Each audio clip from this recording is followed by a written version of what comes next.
Thank you, Helen. It's nice to be here. A lot of people would know you either through the business world or through your work in the community. Mm-hmm. I would like to ask you a bit about the whole story, the whole Glenn Anthony story. So, back from... Well, let's start at the very beginning. Oh, wow. Canterbury Hospital. Yes? Born in October. Don't know what sort of day it was. My memory's not that good. So I was born in October and in the tail end of the 50s. So that's where I began, and I grew up in a family of 4 kids. I was the eldest, and I grew up in North Ryde. Mum and Dad had built the house and the family dream, and away we went. So that's where it all started for me. Had a great upbringing, you know, had a family who, did things together. Not many holidays, but the ones we had were good. All those sorts of cliches from that period. And when I was about 12, so I went to Denniston East Public School. Only school around that had their own pool, which was exciting. That's pretty good. Yeah, it was cool. The P&C had raised that money for that. I learnt to swim in that pool. And then I ended up at Ryde High School, following on from that. When I was about 11 or 12, a mate of mine who I'd sort of been knocking around with through school said to me, "Hey, do you want to do Scouts?" And I thought, yeah, Scouts. I know what Scouts is, you know. Did the old div and all that. But when I got there, I realised that that was what I probably needed. I was playing sport, and I'd played sport from a young age. Dad got us into soccer at sort of 6 and 7, and I really enjoyed that. So I got team. But when I got the opportunity to go to Scouts, I took that on.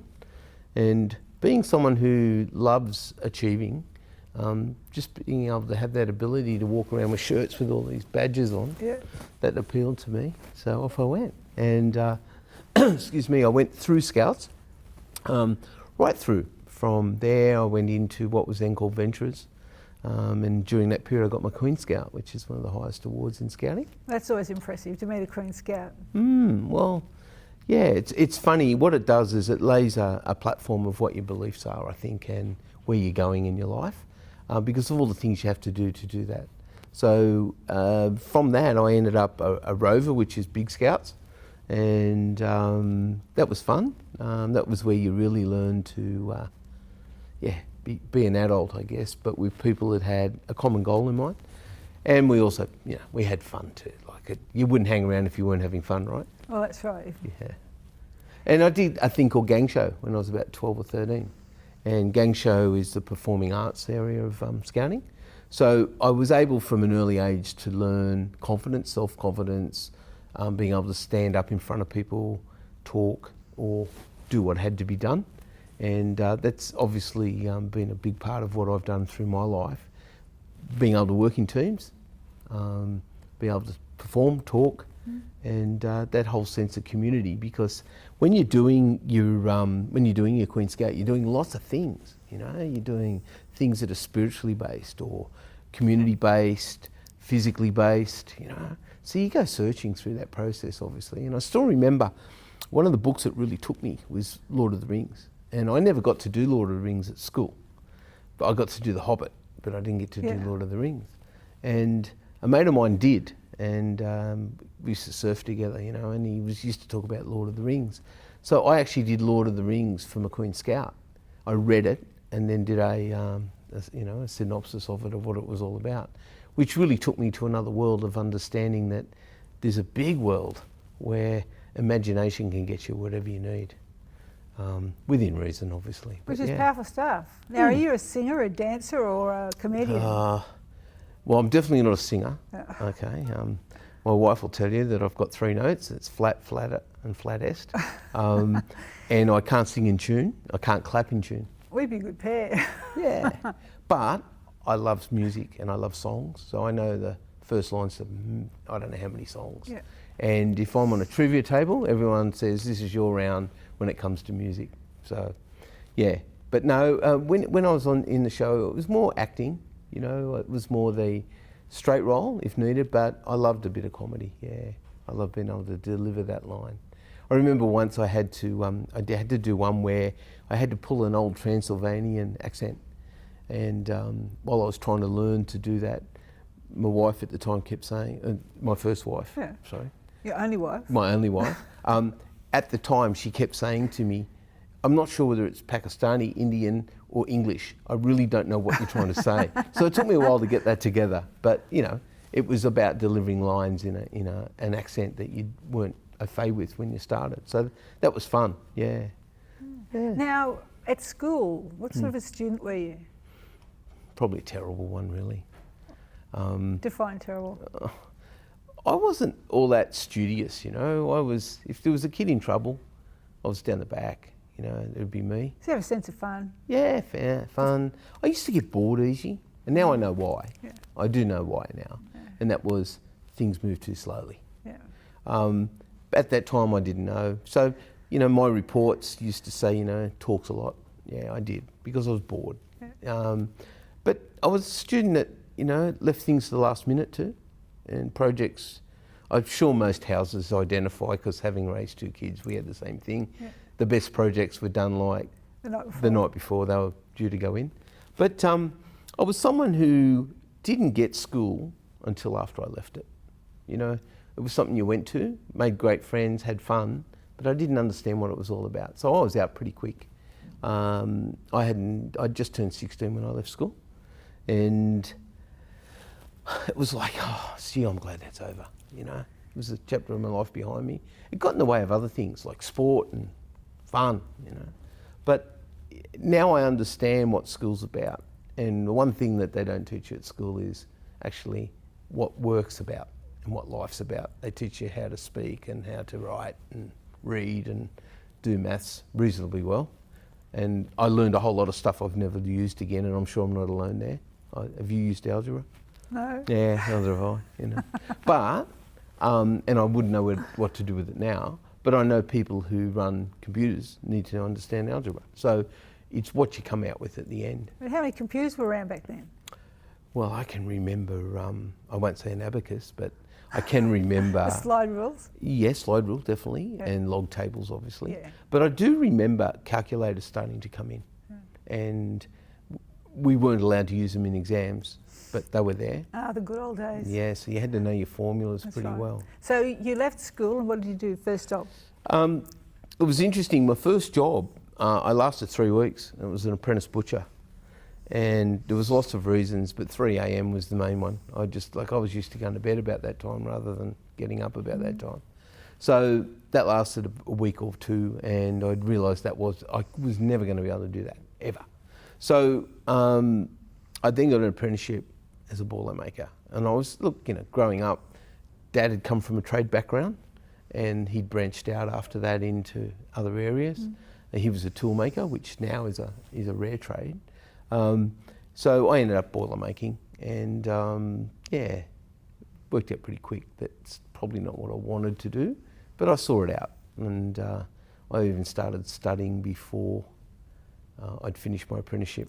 And what was the field you went into? I ended up initially in logistics. Now there's a reason behind that too, and that is that at 19 I got hit by a car. It was a hit-run accident, and my leg was really, really damaged. So, in fact, the surgeon went home to sleep on what he was going to do with it when he saw it. And that was a life changer for me, because working in a trade with a really bad leg, if I still had it, was going to be a problem. So, kept the leg, but with it came other circumstances, which were really going to say, I'll finish the time here, but I won't be able to do it. And that was like a breath of fresh air for me anyway, because I really didn't want to do that. So I started studying logistics. So when I finished, I went straight into logistics. And at that time, Department of Defence were relocating all their naval stores. So I got involved with that project, which was fun. That was where I really started to work with computers for the first time, because whilst it was being moved, the inventory was all going into a computer database on an old Honeywell system. There's a word we don't hear anymore. So you got right in at the start of computing, really? Yeah. On a grand scale. Absolutely, particularly with the logistics side. And then I started studying accounting while I was doing that, because I realised that that was probably the next logical step. So I started doing a degree in accounting and finished with professional accounting. I did that through UNE, and then I ended up with the CSIRO for 15 years as a finance director manager. And at which point did you then transition to your own company? It was funny. Look, you put big hours in for people, and then you think, if I'm going to be putting these hours in, it should be for me. So it happened at that point. So I would have been about 38, and I said, this is it. What do I do? Well, basically, I'm a bookkeeper. So I went out, and my first idea was to have a bookkeeping business, but I found computers again. The accounting software was coming, and it didn't matter who I spoke to, they were talking about software. So that's what I did. I ended up going down the software field, and that suited me really, because whilst I was an accountant, I didn't like the numbers side of it. I liked the outcomes, and I liked a whole lot of other people around me who were able to do the numbers for me. So I ended up in accounting software, and that's where I ended up. And that's probably where my understanding of what networking was about came in, and the importance of building a network versus just networking. So I built that business up, and along the way, and it was I specialised in one piece of software. So one thing I did do is I actually went and spoke to the then providers of the software for the small to medium business. So this is like 97, 98. This is before GST was coming, when everyone then decided to go do this. So I was already on it. I was ready to roll. You could see the pattern, the Yeah. waves coming, and you're going to ride that wave. And I was going to ride that wave, absolutely. That's that surfing coming back. Yeah, come back, yeah. So I did that, and I went and spoke to the different software companies to find out why I should work with them, rather than come from the other ways. Please, can I work with you? Yeah. So I ended up specialising in QuickBooks, which at the time was huge in Melbourne, and it was huge in Brisbane, but not so big in Sydney, because MYOB at the time had started in Sydney, and they'd had the foot plant. So that was okay, pushed on through that. And I ended up with a team of quite a few people and a few partners along the way, and training centres in Sydney and Brisbane, and and I sold in 2005, and I thought, I'm done. I was out of that, because I could see things were going to change again. And now in hindsight, the changes I thought were coming came a little bit later with the cloud, but I still knew it was going to go through another evolution. So I was happy to start looking at other ways we could do this. And at which point did BNI become a huge part of a bigger part of your life? Well, that's where I learned to network. So that was in '98, when we put a chapter together, in the third chapter in Australia. As a business owner, I was asked to go along and talk and have a look at it. And that's really what helped me build that business up, right? So that's why I was passionate, and I'm still passionate about what networks do, because I saw what came out of the end, right? And that's a network that really helps other people. There's like a community, a really intense sense of community, and helping other people in that network. Yeah, well, the philosophy's giver's gain. So, it attracts people who give, and know that if you give, everything comes back. So, that reciprocity, that's a word I can never get right. Reciprocity. Yeah, that's it. So that reciprocal nature really starts to come in. So it's like, I get, if I deposit and I give to you and I make deposits in your success, that'll come back to me. Exactly. So success is reflected. And exactly. So that's why I got involved with BNI, right? And then when I sold the business, I got asked by a guy who at that stage was running BNI in the northwest area of Sydney, whether I'd come and do some stuff with him. So I did. Little did I know what he had planned. And what he had planned was for me to understand how it worked, or how we thought it worked. And then I ended up buying the franchise in 2009. You were part of his succession plan, and you didn't realise it. Yeah, and it's interesting, isn't it? Because a little while ago we were talking about the importance of succession. Oh, that's right, we were. Yeah, now, so it was important, absolutely. And were you looking after your health at this time? Were you, you're looking after business, hard. You've got a family, you've got, your focus is on everything else and juggling all those balls. Yep. How were you in yourself? Like at school, terrible. If you're working for yourself, one thing you know is that you're always tired. That's just part of it. So I was always tired. And I was at a lot of events that were either early in the morning and late at night. So guess what that involved? Food, there was always finger food. So I was a bit of a picker and a nibbler, and I'd like a drink and, you know, the normal stuff that you do in those things. So I was not really looking after myself all that much. With the damaged knee, that had restricted what I could do anyway. And so, yeah, no, my health wasn't great. But I worked out that, you know, I could probably get a little healthier. And I was just starting to do that when all of a sudden I started to realise that I wasn't just tired, there was something else wrong. And went and got tested, and yeah, I was through the roof. I'm very bad type 2 diabetic. So that was a life changer after that. That meant, one of the things with type 2 diabetes is that sometimes you get lucky and you're able to just change your diet and lose a bit of weight and everything's okay. But that's not for everyone. I'd probably been an undiagnosed diabetic for about, my wife says, 10 years. Right? So she wasn't surprised at all, was she? No, not at all. Because, you know, all of a sudden I was short-tempered. And I'm going to throw this out there because some people might relate to this. Short-tempered, always tired, always feeling like you were not really there. You know you're there, but you don't feel like you're there. And always looking for something to eat. There was always a need to eat again. So, and the other one was I just could not stop drinking water and going to the loo. So they're all the classic signs I now know in hindsight. So she wasn't surprised at all. And once we were able to start getting that under control, and you know, I took some weight off and I started exercising regularly, which I still do, and I watched what I was eating, and we got some medication and support from that end, right? I'm doing all right there. But then I had another chapter in my life that came not long after. So one of the wild cards of diabetes, well, there's a few wild cards, and one of them's sight. So it's not unusual for diabetics to lose their sight. Or circulation's another one, so amputations and toes missing and things like that. But another one is heart disease, and that's the straw I got. So at this point I'm thinking to myself, gee whiz, you've had your leg smashed, you've got diabetes, and now this. Like seriously, what's this about? Why does this happen, and what am I going to do about it? So how that came about was I was walking regularly, walking. And I was up at Noosa with some colleagues at a conference, and I got this really funny feeling in my back.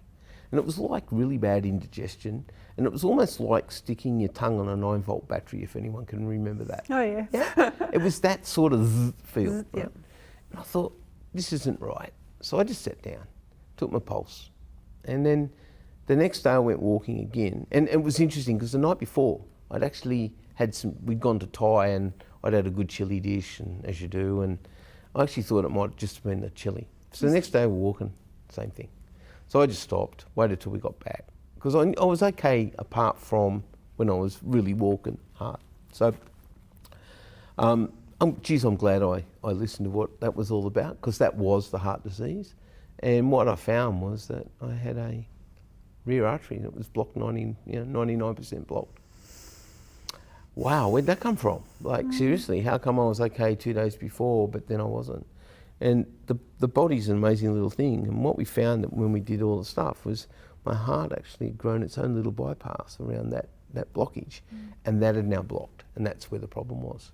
So yeah, that was a life changer from that point, because now we're starting to not just talk about a disease that can change things for you, but we're now talking about an organ that's pretty vital to what you do. Well, you can't live without that, can you? Pretty hard. No. Pretty hard. So yeah, so that was a challenge. So what do you do? What would you do? You got to take it on like everything else, right? That's right.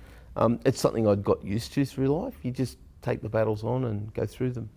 But during the latitude with the diabetes and the heart, it's where I really started to say to myself, okay, here we go. I've got things to do in this life, and I've got to look after it. It's not going to happen. And I live in a community, and that community needs to be in a better place than it was when I got here. So how am I going to do that if I don't do this? So I started to work out what I was going to do with my time. So it's game on now? Game on. Game on. Game on in a not about me. Yeah. Yeah. So what I've got left, here we go. So I did, and that's what I do. I spend a fair bit of time just, there's a lot of people who can do things I can't, but I can help enable them, and that's been my philosophy. So you facilitate? However I need to. Connect people? Connect, it could be help communicate. fundraise, Yep. whatever. The things that I can help with, that's what I do. It's because I can't do what they do. I can't work with the homeless. I can go talk to people that are homeless, but I can't work with them. I haven't got those skills. You know? I've got the passion for it to happen. So if I can help victims of domestic violence, or if I can help kids that are couch surfing or whatever, that's how I do it, by enabling those that can do that. What advice would you give to people in business about caring for their health? Well, that's got to be number one, okay? And it just has to be number one. So regular checkups. If you think you're getting tired, there's normally a reason you're getting tired, right? Because if you're well, you should be able to do what you need to do without getting tired all the time. So it could be that you just need a little more fitness. It could be that there's something just slowly wearing away at you, like heart disease will, like diabetes will, like other things will, you know. It's one of those things we've just got to watch. And so regular checkups, that's in your diary, those checkups. And it's de-stressing, got to de-stress. Stress is good, stress is what drives us, but bad stress doesn't. And stress that you can't let go of just starts to, eat away at you different ways. So number one is in your diary. Are you going for a walk? Are you doing yoga? Are you reading a book? What is it you're doing that's taking you out? Are you spending enough time with your kids, with your family? Are you spending enough time with your friends? You know, because those sorts of things start to help you with your health. And a medically side, those checkups, just got to get them done. So what are you most passionate about? What are you looking forward to in the next few years, Glenn? Well, being blessed with 3 grandchildren, I'm really looking forward to seeing them grow into who they're going to be, and where I can help them through that process. I'm looking forward to spending lots of time with my first wife of 36 years, and it's just every now and then you get lucky. I got lucky those years ago, so it's good. But what to me, it's about giving where I can and helping, and I've got a succession plan for my business, and I do. So I'm blessed. I'm just surrounded by people who share my vision and passion for other people to be successful. So that enables me to sit here today doing that while they're doing other things for me, which is lovely. But just getting in amongst what has to be done and working with it. So one of the things I really enjoy is sitting on different boards of different things. So I'm passionate about chambers of commerce, because without a voice to government from the business world, things aren't going to happen. You need unity, you need challenges, you need education and things in businesses. So therefore, chambers of commerce fit that role beautifully. Really passionate about that. Fortunate enough to sit on one of those boards. Community radio, I'm passionate about. It's got a big place to play. That's huge, community radio. Yeah. And, at the moment I'm deputy chair of one community radio station, and I also run a show on that. But it's about setting things up so that we've got people coming through that are eventually going to be someone that is going to make a difference to the world on some form of medium. So, passionate about that. Travel's big. I try to get away twice a year now. That was a big one. That go back to what should people do about their health, make sure they're having a break, travel. So, that's what I'm going to be doing, spending time with the family, helping others, a bit of travelling. What would you like your legacy to be? What I'd like to do is leave this world the way I entered it, and that is having made a difference. Because the minute you're born, everyone makes a difference, because their presence is here.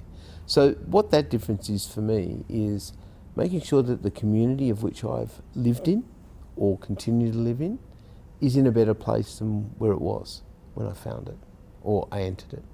The other one is that set the future up for business and for children. So as a parent and as a grandparent, really important to encourage our children to go where they need to go. And keep them in check with reality along the way. So they might think it's really glamorous to be a pilot. Not everyone's going to be a pilot. But if their passion and their desire doesn't wane, then you know they really want to be a pilot. So you try to aim them to be the best pilot they can be. And business is going to be thankful for that, because they're going to be taking on people who understand passion and desire, not just a job. Because anyone who does what they enjoy doing, as we know, doesn't really work. They just enjoy what they're doing, and there's lots of benefits from doing that. So that would be the legacy I'd like to see. That sounds wonderful. Yeah, it's going to be fun. Well, thank you, Glenn, for sharing all this information with us and giving us a bit of an insight into your amazing life. Thank you. Thanks for the opportunity to have a chat.